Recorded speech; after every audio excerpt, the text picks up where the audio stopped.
رابطے۔ ایک دن کسی کام سے میں اپنے والد صاحب کے کمرے میں ان سے ملنے گیا تو خلاف توقع ان کے ہاتھ میں اسمارٹ فون تھا اور وہ واٹس ایپ پہ میسج لکھ رہے تھے۔ یہ صورتحال میرے لیے نہ صرف نئی تھی بلکہ حیران کن بھی۔ حیران ہو کر پوچھا کہ ابا جی، لگتا ہے تبدیلی واقعی آ گئی ہے۔ اس عمر میں واٹس ایپ پر؟ ابا جی مسکرائے اور کہنے لگے، یہ اتنی بھی بری چیز نہیں۔ آپ نے کہا ایک نکتہ بڑی آسانی سے اس موبائل نے سمجھا دیا جو میں برسوں نے نہیں سمجھ پایا تھا۔ میری حیرت میں اضافہ ہو گیا۔ ایسا بھلا کون سا نکتہ ہو سکتا ہے جو ابا جی کو اسمارٹ فون سے سمجھ آ گیا؟ درخواست کی کہ تفصیلات بیان فرمائیں تاکہ ہم بھی مستفید ہو سکیں۔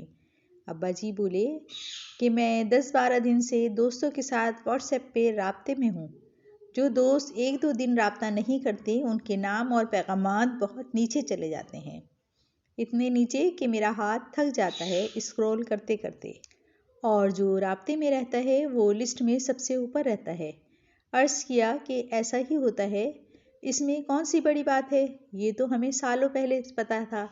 ابا جی کہنے لگے، تم نے میری بات پہ غور نہیں کیا۔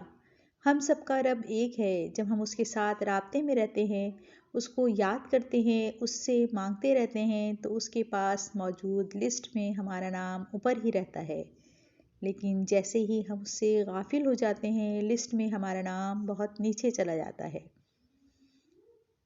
بس میں یہی نکتہ سمجھا رہا ہوں کہ اگر اس کی لسٹ میں نام اوپر رکھنا ہے تو وقتاً فوقتاً اسے کسی نہ کسی طرح یاد کرتے رہنا چاہیے۔